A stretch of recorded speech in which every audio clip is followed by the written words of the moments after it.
ಆತ್ಮೀಯ ಬಂಧುಗಳೇ, ಶ್ರೀಮದ್ ಭಾಗವತಂ ಸ್ಕಂದ 3 ಅಧ್ಯಾಯ 1 ವಿದುರನ ಪ್ರಶ್ನೆಗಳು. ಇದರಿಂದ ಇವತ್ತು 2 ಶ್ಲೋಕಗಳನ್ನು ತಿಳ್ಕೊಳ್ಳೋಣ. ಶ್ಲೋಕ 31. ಕ್ಷೇಮಂ ಸ ಕಚ್ಚಿತ್ ಯುಯುಧಾನ ಆಸ್ತೆ ಯಃ ಪಾಲ್ಗುನಾ ಲಬ್ಧ ಧನುರಹಸ್ಯಃ ಲೇಭೇಜ ಸಾಧೋಕ್ಷಜಸೇವ ಯೈವ ಗತಿಂ ತದೀಯಾಂ ಯತಿಭಿರ್ದುರಾಪಾಂ. ಅನುವಾದ. ಎಲೆ ಉದ್ಧವನೇ, ಯುಯುಧಾನನು ಚೆನ್ನಾಗಿರುವನೇ. ಅವನು ಅರ್ಜುನನಿಂದ ಸಮರಕಲೆಯ ಗಹನತೆಗಳನ್ನು ಕಲಿತುಕೊಂಡನು ಮತ್ತು ಮಹಾತ್ಯಾಗಿಗಳಿಗೂ ದುರ್ಲಭವಾದ ದಿವ್ಯ ಗಮ್ಯಸ್ಥಾನವನ್ನು ಸಾಧಿಸಿದನು. ಶ್ಲೋಕ 32. ಕಚ್ಚಿದ್ಬುಧ ಸ್ವಸ್ತ್ಯನಮೀವ ಆಸ್ತೆ ಶ್ವಪಲ್ಕಪುತ್ರೋ ಭಗವತ್ ಪ್ರಪನ್ನಃ ಯಃ ಕೃಷ್ಣ ಪಾದಾಂಕಿತ ಮಾರ್ಗ ಪಾಂಸುಷ್ವಚೇಷ್ಟತ ಪ್ರೇಮ ವಿಭಿನ್ನ ಧೈರ್ಯ. ಅನುವಾದ. ಶ್ವಪಲ್ಕಪುತ್ರನಾದ ಅಕ್ರೂರನು ಚೆನ್ನಾಗಿದ್ದಾನೆಯೇ? ದಯವಿಟ್ಟು ತಿಳಿಸು. ಅವನು ದೇವೋತ್ತಮ ಪುರುಷನಿಗೆ ಶರಣಾಗತನಾದ ದೋಷರಹಿತ ಆತ್ಮನು. ಅವನೊಮ್ಮೆ ದಿವ್ಯ ಪ್ರೇಮದ ಆನಂದ ಪರವಶತೆಯಲ್ಲಿ ಮಾನಸಿಕ ಸಂತೋಲನವನ್ನು ಕಳೆದುಕೊಂಡು ಭಗವಾನ್ ಶ್ರೀಕೃಷ್ಣನ ಹೆಜ್ಜೆಯ ಗುರುತುಗಳು ಮೂಡಿದ್ದ ಹಾದಿಯ ಧೂಳಿನ ಮೇಲೆ ಬಿದ್ದು ಬಿಟ್ಟಿದ್ದನು. ಇದು ಶ್ಲೋಕ ಮತ್ತು ಅದರ ಅನುವಾದ. ಈಗ ಭಾವಾರ್ಥದ ಮೂಲಕ ನಾವು ಇದರ ಅರ್ಥವನ್ನು ತಿಳ್ಕೊಳ್ಳೋದಕ್ಕೆ ಪ್ರಯತ್ನ ಮಾಡೋಣ. ಓದ ಭಾಗದಲ್ಲಿ ನಾವೇನು ತಿಳ್ಕೊಂಡ್ವಿ? ವಿದುರ ಕೇಳ್ತಾನೆ, ಸಾತ್ವರು, ವೃಷ್ಣಿಗಳು, ಭೋಜರು, ದಶಾರ್ಹರು ಇವರ ರಾಜರಾದಂತಹ ಉಗ್ರಸೇನ ಮಹಾರಾಜರು ಹೇಗಿದ್ದಾರೆ, ಮತ್ತು ಅವರೇನು ಮಾಡಿದರು? ರಾಜಸಿಂಹಾಸನದ ಮೇಲಿದ್ದಂಥ ವ್ಯಾಮೋಹವನ್ನು ಬಿಟ್ಟು ಸಾಮ್ರಾಜ್ಯವನ್ನು ಕೂಡ ಬಿಟ್ಟು ಹೊರಟೋಗಿದ್ರು. ಆದರೆ ಕೃಷ್ಣ ಮತ್ತೆ ಅವರನ್ನು ವಾಪಸ್ ಕರ್ಕೊಂಡು ಬಂದು ಅವರಿಗೆ ಪಟ್ಟವನ್ನು ಕಟ್ಟಿದ್ದ. ಮತ್ತು ಸಾಂಬ ಹೇಗಿದ್ದಾನೆ? ಅವನು ಕೂಡ ಕೃಷ್ಣನ ಮಗನೇ. ಆದರೆ ಹೋದ ಜನ್ಮದಲ್ಲಿ ಅವನು ಕಾರ್ತಿಕೇಯನಾಗಿ ಹುಟ್ಟಿದ್ದ, ಶಿವಪಾರ್ವತಿಯರ ಮಗನಾಗಿ. ಅವನು ಕೃಷ್ಣನ ಪತ್ನಿಯಾದ ಜಾಂಬವತಿಯ ಮಗ. ಅವನು ಹೇಗಿದ್ದಾನೆ ಅಂತ ಕೇಳಿದಲ್ವಾ? ಈಗ ಮುಂದುವರೆದು ಏನಿದೆ ಅಂತ ತಿಳ್ಕೊಳ್ಳೋಣ. ವಿದುರ ಕೇಳ್ತಾನೆ, ಎಲೆ ಉದ್ಧವನೇ, ಯುಯುಧಾನ ಚೆನ್ನಾಗಿದ್ದಾನ?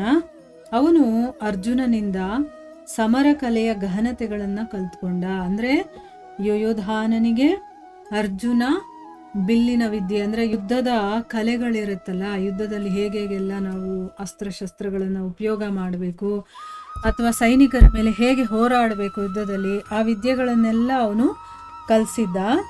ಮತ್ತು ಮಹಾತ್ಯಾಗಿಗಳಿಗೂ ದುರ್ಲಭವಾದಂತಹ ದಿವ್ಯ ಗಮ್ಯಸ್ಥಾನವನ್ನು ಸಾಧನೆ ಮಾಡಿದ. ಅಂದರೆ ಅವನು ಅಷ್ಟೆಲ್ಲ ಶಕ್ತಿವಂತ, ಅಷ್ಟೆಲ್ಲ ವಿದ್ಯೆಯನ್ನು ಕಲ್ತಿರೋನು. ಅವನು ಹೇಗಿದ್ದಾನೆ ಅಂತ ಅಂದ್ಬಿಟ್ಟು ಇಲ್ಲಿ ಕೇಳ್ತಾ ಇದ್ದಾನೆ. ಈಗ ಭಾವಾರ್ಥದಲ್ಲಿ ಗುರುಗಳೇನು ಹೇಳಿದ್ದಾರೆ ಅಂತ ತಿಳ್ಕೊಳ್ಳೋಣ. ಪಾರಮಾರ್ಥಿಕದ ಗುರಿ ಎಂದರೆ ಅಧೋಕ್ಷಜನೆಂದು ಕರೆಯಲಾದ ದೇವೋತ್ತಮ ಪುರುಷನ ಆಪ್ತ ಸಹಚರನಾಗುವುದು. ಅಧೋಕ್ಷಜನಾದ ದೇವೋತ್ತಮ ಪುರುಷನು ಇಂದ್ರಿಯಾತೀತನು. ಲೌಕಿಕ ತ್ಯಾಗಿಗಳಾದ ಸನ್ಯಾಸಿಗಳು ಕುಟುಂಬ, ಹೆಂಡತಿ, ಮಕ್ಕಳು, ಮಿತ್ರರು, ಮನೆ, ಆಸ್ತಿ ಪಾಸ್ತಿ ಎಲ್ಲವನ್ನೂ ದಿವ್ಯ ಬ್ರಹ್ಮಾನಂದ ಪ್ರಾಪ್ತಿಗಾಗಿ ತ್ಯಾಗ ಮಾಡುತ್ತಾರೆ. ಅಧೋಕ್ಷಜ ಆನಂದವು ಬ್ರಹ್ಮಾನಂದವನ್ನು ಮೀರಿದ್ದು. ಅಂದರೆ ಅರ್ಥ ಏನು? ಆಧ್ಯಾತ್ಮಿಕದಲ್ಲಿ ಒಂದು ಗುರಿಯನ್ನು ತಲುಪೋದು ಅಂತಂದರೆ ಅರ್ಥ ಏನು? ಅಧೋಕ್ಷಜ ಅಂತ ಯಾರನ್ನ ಕರೀತಾರೋ ಆ ದೇವೋತ್ತಮ ಪುರುಷನ ಆಪ್ತ ಸಹಚರನಾಗೋದು. ಅಂದರೆ ಅವನ ಆಪ್ತ ಅಂದರೆ ಅರ್ಥ ಏನು? ತುಂಬ ಹತ್ತಿರದಲ್ಲಿಟ್ಕೊಂಡು ಅವನಿಗೆ ಸೇವೆ ಮಾಡುವಂಥದ್ದು. ಅದೇ ನಮ್ಮ ಗುರಿ. ಆಧ್ಯಾತ್ಮಿಕದ ಗುರಿ ಅಂತಂದರೆ ಏನು? ಭಗವಂತನ ಆಪ್ತ ಸಹಚರರಾಗೋದು. ಜಯ ವಿಜಯರು ಇವರೆಲ್ಲ ಇದ್ದಾರೆ ನೋಡಿ, ಆ ರೀತಿ ಭಗವಂತನ ತುಂಬ ಹತ್ತಿರ ಇದ್ದು ಅವನ ಬೇಕು ಬೇಡಗಳನ್ನು ನೋಡಿಕೊಂಡು ಅವನ ಸೇವೆ ಮಾಡುವಂಥವ್ರು. ಆ ಅಧೋಕ್ಷಜನಾದಂತಹ ಭಗವಂತ ಇದಾನಲ್ಲ, ಅವನು ಇಂದ್ರಿಯಾತೀತನು. ಈ ಇಂದ್ರಿಯಗಳಿಗೆ ಸಿಗುವಂಥವನಲ್ಲ. ಈಗ ಲೌಕಿಕ ತ್ಯಾಗಿಗಳಾದಂತಹ ಈ ಲೌಕಿಕ ಪ್ರಪಂಚದಲ್ಲಿರುವಂಥ ಭೋಗಗಳನ್ನು, ಅಟ್ಯಾಚ್ಮೆಂಟ್ಗಳನ್ನೆಲ್ಲ ಬಿಟ್ಬಿಟ್ಟಿರ್ತಾರಲ್ಲ, ಅಂಥ ಸನ್ಯಾಸಿಗಳು ಏನು ಮಾಡ್ತಾರೆ? ಕುಟುಂಬ, ಹೆಂಡತಿ, ಮಕ್ಕಳು, ಮನೆ, ಆಸ್ತಿ ಪಾಸ್ತಿ ಎಲ್ಲವನ್ನೂ ಕೂಡ ಬಿಟ್ಬಿಡ್ತಾರೆ. ಯಾವುದಕ್ಕೋಸ್ಕರ ಬಿಡ್ತಾರೆ? ದಿವ್ಯ ಬ್ರಹ್ಮಾನಂದ ಪ್ರಾಪ್ತಿಗೋಸ್ಕರ ಅವರು ಅದನ್ನು ಬಿಡೋದು. ಇದೆಲ್ಲ ಕ್ಷಣಿಕ ಸುಖ ಅಂತ ಗೊತ್ತಿರುತ್ತೆ ಅವ್ರಿಗೆ. ಮತ್ತು ಇದರಿಂದ ಸಿಗುವಂಥ ಆನಂದ ನಿಜವಾದ ಆನಂದ ಅಲ್ಲ ಅನ್ನೋದು ಅವ್ರಿಗೆ ಗೊತ್ತಿರುತ್ತೆ. ಆದರೆ ದಿವ್ಯ ಬ್ರಹ್ಮಾನಂದ ಇದೆಯಲ್ಲ, ಅದನ್ನು ಪಡೆಯೋದಕ್ಕೋಸ್ಕರ ಇವರು ಇದನ್ನೆಲ್ಲ ತ್ಯಾಗ ಮಾಡ್ತಾರೆ. ಅಂದರೆ ಒಂದು ಉನ್ನತವಾದಂಥದ್ದು ಬೇಕು ಅಂತಂದರೆ ಅದಕ್ಕಿಂತ ಕೆಳಮಟ್ಟದ್ದನ್ನು ನಾವು ಬಿಡಲೇಬೇಕು, ಆಗಲೇ ನಮಗೆ ಉನ್ನತವಾದಂಥದ್ದು ಸಿಗೋದು.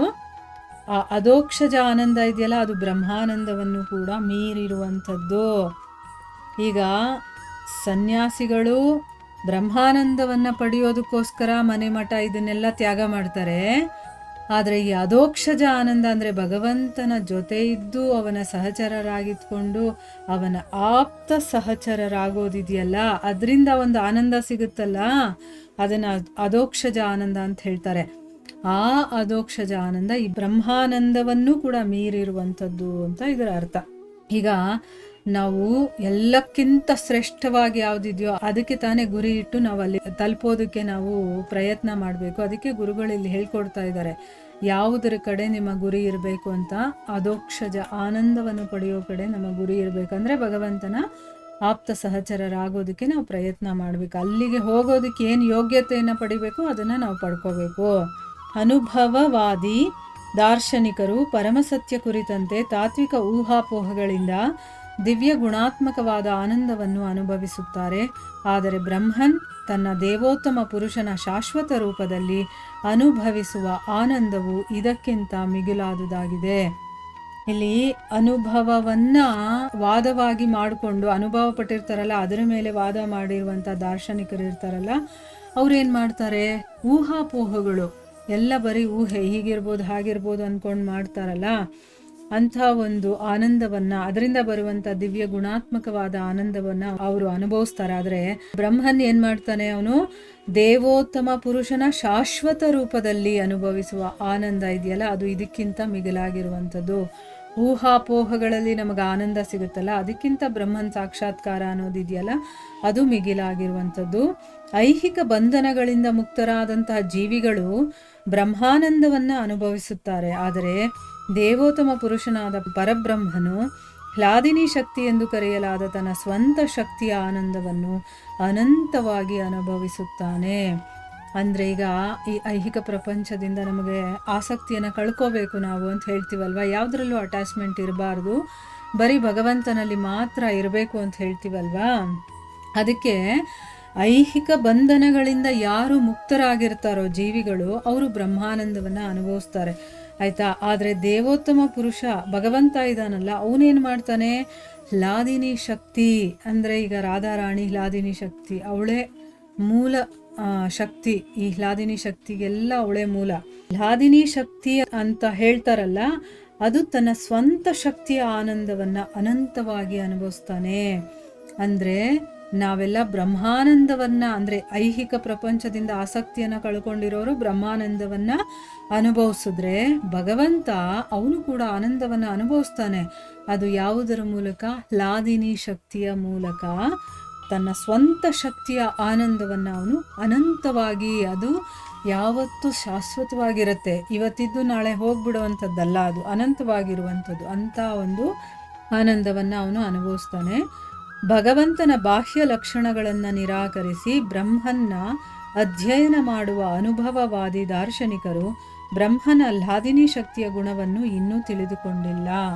ಅಂದರೆ ಭಗವಂತನ ಬಾಹ್ಯ ಲಕ್ಷಣಗಳನ್ನು ಅವರು ನಿರಾಕರಿಸಿ, ಅಂದರೆ ಅದರ ಕಡೆ ಅವರು ಗಮನನೂ ಹರಿಸೋದಿಲ್ಲ, ಬರೀ ಅವರು ಆ ಬ್ರಹ್ಮನ್ನ ಅಧ್ಯಯನ ಮಾಡುವಂಥವ್ರು ಇರ್ತಾರಲ್ಲ, ಅವರು ಅಂಥ ಅನುಭವವಾದಿ ದಾರ್ಶನಿಕರು ಆ ಬ್ರಹ್ಮನ ಹ್ಲಾದಿನಿ ಶಕ್ತಿಯ ಗುಣ ಏನು ಅನ್ನೋದು ಇನ್ನೂ ತಿಳ್ಕೊಂಡಿಲ್ಲ. ಯಾಕಂದರೆ ಅವ್ರು ಅಲ್ಲಿವರೆಗೂ ಹೋಗೋದೇ ಇಲ್ಲ, ಅವ್ರಿಗೆ ಬರೀ ಬ್ರಹ್ಮನ್ ಅದ್ರ ಬಗ್ಗೆ ಮಾತ್ರ ತಿಳ್ಕೊಳ್ಳೋದಕ್ಕಿರುತ್ತೆ ಇಷ್ಟ, ಅದರ ಅಧ್ಯಯನ ಮಾತ್ರ ಮಾಡ್ತಿರ್ತಾರೆ ಹೊರತು ಆ ಭಗವಂತನ ಹ್ಲಾದಿನಿ ಶಕ್ತಿಯ ಬಗ್ಗೆ ಅವರಿಗೆ ಗೊತ್ತಿರೋದಿಲ್ಲ. ಸರ್ವಶಕ್ತನ ಅನೇಕ ಶಕ್ತಿಗಳಲ್ಲಿ ಅವನ ಅಂತರಂಗ ಶಕ್ತಿಯ 3 ಗುಣಲಕ್ಷಣಗಳಿವೆ. ಅವೆಂದರೆ ಸಂವಿತ್, ಸಂಧಿನಿ ಮತ್ತು ಹ್ಲಾದಿನಿ. ಈಗ ಭಗವಂತನ ಶಕ್ತಿಗಳು ಬೇಕಾದಷ್ಟಿದೆ, ಅದರಲ್ಲಿ ಅಂತರಂಗ ಶಕ್ತಿ ಅನ್ನೋದು ಒಂದಿದೆಯಲ್ಲ, ಅದು 3 ಗುಣಲಕ್ಷಣಗಳಿದೆ ಅಂತ ಹೇಳ್ತಾ ಇದ್ದಾರೆ. ಮೊದಲು ಮೇನಾಗಿ ಅಂತರಂಗ ಬಹಿರಂಗ ಅಂತೆಲ್ಲ ನಾವು ಬೇರೆ ಬೇರೆ ಶಕ್ತಿಗಳ ಬಗ್ಗೆ ತಿಳ್ಕೊಂಡಿದ್ದೀವಲ್ವ, ಅದರಲ್ಲಿ ಅಂತರಂಗ ಶಕ್ತಿ ಒಂದು, ಅದರಲ್ಲಿ ಇನ್ನೂ 3 ಗುಣಲಕ್ಷಣಗಳಿದೆ. ಅದೇನು ಅಂದರೆ ಸಂವಿತ್, ಸಂಧಿನಿ ಮತ್ತು ಹ್ಲಾದಿನಿ ಅಂತಂದ್ಬಿಟ್ಟು. ಯಮ ನಿಯಮ ಆಸನ ಧ್ಯಾನ ಧಾರಣ ಮತ್ತು ಪ್ರಾಣಾಯಾಮ ತತ್ವಗಳನ್ನು ಕಟ್ಟುನಿಟ್ಟಾಗಿ ಅನುಸರಿಸಿಯೂ ಮಹಾನ್ ಯೋಗಿಗಳಿಗೆ ಮತ್ತು ಜ್ಞಾನಿಗಳಿಗೆ ಭಗವಂತನ ಅಂತರಂಗ ಶಕ್ತಿಯೊಳಗೆ ಪ್ರವೇಶಿಸುವುದು ಅಸಾಧ್ಯವಾಗಿದೆ. ಆದರೆ ಭಕ್ತಿ ಸೇವೆಯ ಮೂಲಕ ಭಕ್ತರು ಸುಲಭವಾಗಿ ಈ ಅಂತರಂಗ ಶಕ್ತಿಯ ಸಿದ್ಧಿಯನ್ನು ಪಡೆಯುವುದು ಸಾಧ್ಯ. ಇಲ್ಲಿ ಏನು ಹೇಳ್ತಾ ಇದ್ದಾರೆ ಅಂತಂದರೆ, ಈಗ ಯೋಗಿಗಳು ಮತ್ತು ಜ್ಞಾನಿಗಳಿದಾರಲ್ಲ, ಅವರು ಬೇಕಾದಷ್ಟು ಕಷ್ಟಪಟ್ಟು ಸಾಧನೆ ಮಾಡ್ತಾರೆ. ಯಮ ನಿಯಮ ಆಸನ ಧ್ಯಾನ ಧಾರಣ ಮತ್ತು ಪ್ರಾಣಾಯಾಮ ಇದನ್ನೆಲ್ಲ ಅನುಸರಣೆ ಮಾಡಿ ಅವರು ಮಾಡಿದ್ರೂ ಕೂಡ ಭಗವಂತನ ಅಂತರಂಗ ಶಕ್ತಿ ಒಳಗಡೆ ಪ್ರವೇಶ ಮಾಡೋದಕ್ಕೆ ಅವ್ರಿಗೆ ಸಾಧ್ಯ ಆಗೋದಿಲ್ಲ. ಅವರು ಹೊರಗಡೆ ಆವರಣದಲ್ಲೇ ಇರ್ತಾರೆ. ಆದರೆ ಯಾರು ಅದರ ಒಳಗಡೆ ಹೋಗೋದಕ್ಕೆ ಸಾಧ್ಯ ಅಂತಂದರೆ, ಭಕ್ತಿಯ ಸೇವೆಯ ಮೂಲಕ ಭಗವಂತನ ಭಕ್ತನಾಗಿ ಯಾರು ಅವನ ಸೇವೆಯನ್ನು ಮಾಡ್ತಾರೋ ಅವರು ಸುಲಭವಾಗಿ, ಕಷ್ಟಪಡೋ ಹಾಗೆ ಇಲ್ಲ, ಸುಲಭವಾಗಿ ಅವರು ಅಂತರಂಗ ಶಕ್ತಿಯ ಸಿದ್ಧಿಯನ್ನು ಪಡ್ಕೊಳ್ಳೋದಕ್ಕೆ ಸಾಧ್ಯ. ನೋಡಿ, ಇಲ್ಲಿ ಒಂದೊಂದಾಗಿ ಗುರುಗಳು ಹೇಳ್ಕೊಡ್ತಾ ಇದ್ದಾರೆ. ಭಗವಂತನ ಅಂತರಂಗ ಶಕ್ತಿಯ ಒಳಗಡೆ ನೀವು ಹೋಗಬೇಕು, ಅವನ ಹತ್ರ ಸದಾ ಇರಬೇಕು ಅಂತಂದರೆ ನಾವೇನು ಮಾಡಬೇಕು? ಭಕ್ತಿಯಲ್ಲಿ ಮುಳುಗಬೇಕು. ನಾವು ಭಕ್ತಿ ಅನ್ನೋದೊಂದು ಸಾಗರ, ಅದರಲ್ಲಿ ಮುಳುಗಿ ಹಾಕಿದ್ರೇನೆ ನಾವು ಅಲ್ಲಿಗೆ ಹೋಗೋದಕ್ಕೆ ಸಾಧ್ಯ. ಭಕ್ತರು ಮಾತ್ರ ಭಗವಂತನ ಅಂತರಂಗ ಶಕ್ತಿಯ ಒಳಗಡೆ ಹೋಗೋದಕ್ಕೆ ಸಾಧ್ಯ. ಯುಯುಧಾನನು ಅರ್ಜುನನಿಂದ ಸೈನಿಕ ವಿಜ್ಞಾನದಲ್ಲಿ ತತ್ವಜ್ಞಾನವನ್ನು ಸಂಪಾದಿಸಿದಂತೆಯೇ ಜೀವನದ ಈ ಘಟ್ಟವನ್ನು ಸಾಧಿಸಿದ್ದನು. ಹೀಗೆ ಅವನ ಜೀವನವು ಐಹಿಕ ಹಾಗೂ ಪಾರಮಾರ್ಥಿಕ ದೃಷ್ಟಿಕೋನಗಳಿಂದ ಸಂಪೂರ್ಣವಾಗಿ ಯಶಸ್ವಿಯಾಗಿತ್ತು. ಅದೇ ಭಗವಂತನ ಭಕ್ತಿ ಸೇವೆಯ ಮಾರ್ಗ.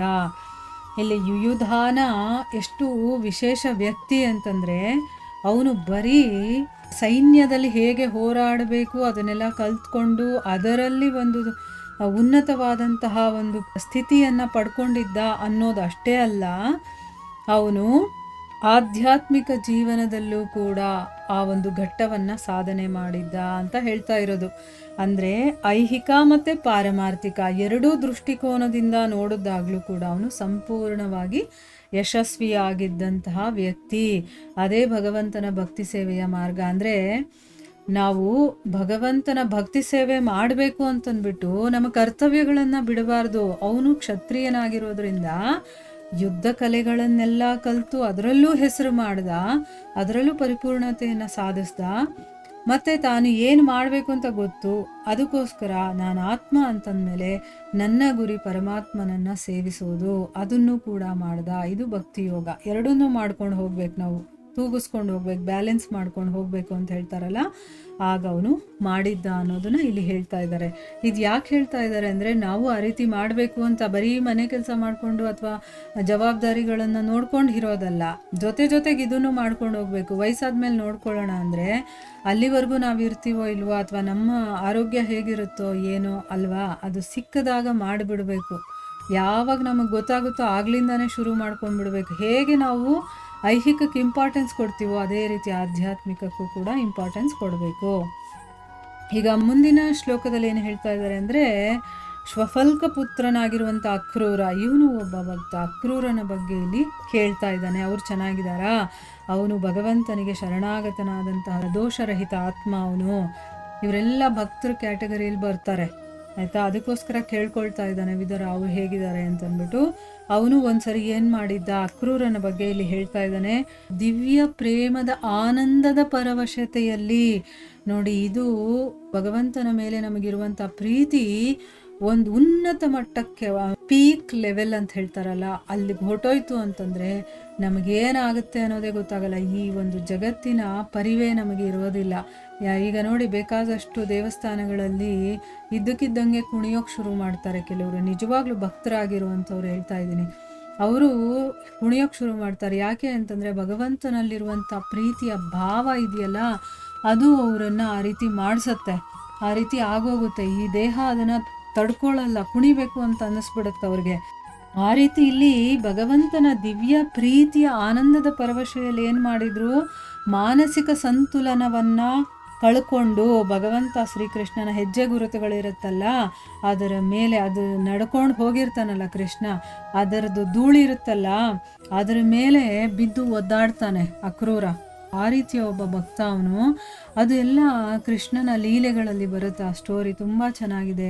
ಭಕ್ತರು ಹೇಗೆ ಆ ಭಾವನೆಯಲ್ಲಿ ಮುಳುಗ್ತಾರೆ ಅನ್ನೋದನ್ನು ನಾವು ಅಲ್ಲಿಂದ ತಿಳ್ಕೋಬೇಕು. ಯಾಕಂದರೆ ನಾವಿಷ್ಟು ದಿವಸ ಭಕ್ತಿ ಅಂದ್ಕೊಂಡಿದ್ದಿದ್ದೇ ಬೇರೆ, ಆದರೆ ಭಾವಭಕ್ತಿ ಬರುತ್ತಲ್ಲ, ಕೃಷ್ಣ ಮತ್ತು ಗೋಪಿಕೆಯರದು, ಕೃಷ್ಣ ಮತ್ತು ಅವನ ಭಕ್ತರದು, ಆ ಗೋಪಾಲಕರದು, ಇದೆಲ್ಲ ಭಾವಭಕ್ತಿ. ಇದಕ್ಕೆ ನಾವು ತುಂಬಾ ಪ್ಯೂರ್ ಆಗಿರಬೇಕು. ನಮ್ಮ ಹಾರ್ಟು ಸ್ವಲ್ಪನೂ ಕಲ್ಮಶ ಇರಬಾರ್ದು. ಆಗ ಮಾತ್ರ ನಾವು ಅದನ್ನು ತಿಳ್ಕೊಳ್ಳೋದಕ್ಕೆ ಸಾಧ್ಯ.